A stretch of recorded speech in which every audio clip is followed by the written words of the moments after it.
কার এটা? কার birthday cake এটা? কে খাবে? তুমি খাবে? এটা কার বার্থডে কেক? টিনটিনের? এটা টিনটিনের বার্থডে কেক?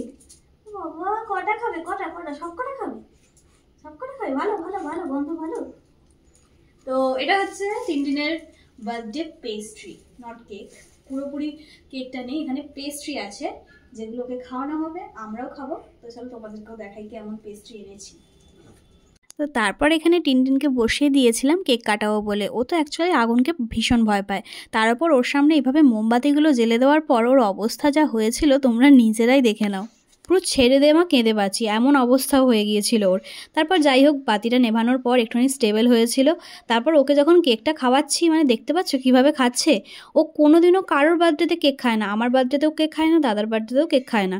ওকে মানে মুখে ঢুকিয়ে দিতে হয় কেকটা। নিজের বার্থডেতে কীরকম কেক খাচ্ছে দেখো, মানে নিজের জিনিস খুব ভালো করে চেনে। শুধু মানুষ না, একটা ডগিও খুব ভালো চেনে যে এটা আমার নিজের জিনিস, তার কারণে খাচ্ছে দেখো। তো সব কিছু মিলিয়ে টিনটিনের বার্থডেটা কিছুটা আমি এরকম সেলিব্রেট করেছিলাম।